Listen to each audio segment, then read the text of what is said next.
אז אנחנו נמצאים בבריאה.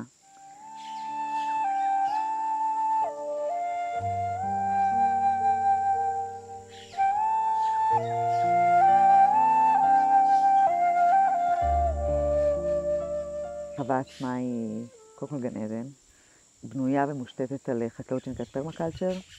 כל בן אדם שנכנס לכאן נזכר במה חשוב לו, בחיבור שלו לאדמה, במה הוא היה רוצה שיהיה לו בחיים. אז המודל בעצם ככה נבנה משם את התחושה כזאת של אוקיי, כאן אני יכולה לראות את הדבר הזה שאני רוצה לעשות. אחד הדברים שמלווים אותי מאוד בעשור האחרון, זה איך זה נראה ומרגיש להיות הבעלים של ה-well-being שלי, של הטוב שלי. בריאה היא גם בריאה במובן של creation, וגם בריאה במובן של בריאות. בראתי לעצמי את כל האלמנטים של איך בעצם את הדרך כן להרגיש. כשארי, הבן שלנו, חלה, בגיל 2 ו3 חודשים הוא אובחן עם גידול במוח. הדבר הראשון שאמא רוצה לעשות זה להזין את הבן שלה, את הילדים שלה.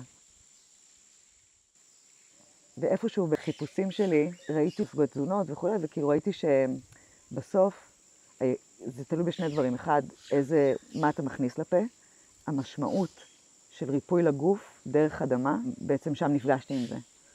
ידעתי שאיפשהו בדרך שלי יש גם חווה. בעצם אנחנו נמצאות בעולמות של גוף, של נפש ושל רוח ואדמה.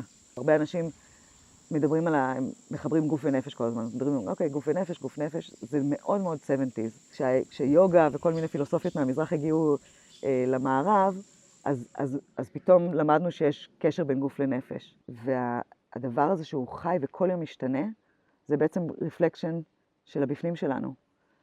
ההקצנה והקוטביות הזו, היא כי אנחנו כל כך התרחקנו מעצמנו, התודעה האנושית פשוט נמתחה לקצוות, שהם נראים, היום אנחנו רואים דברים שהם נראים אבסורדים, אנחנו לא מאמינים שאנשים מתנהגים בצורה מסוימת, זה פשוט, זה הביטוי של ההקצנה הזאת, של הפולריטי הזה.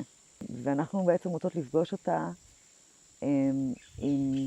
קודם כל עם אדמה טובה ועיניים טובות, וממש רגע להגיד, אנחנו כאן, אנחנו רואות אותך, ובשבילי האדמה זה מה שמחבר את ה-human ל-spirit.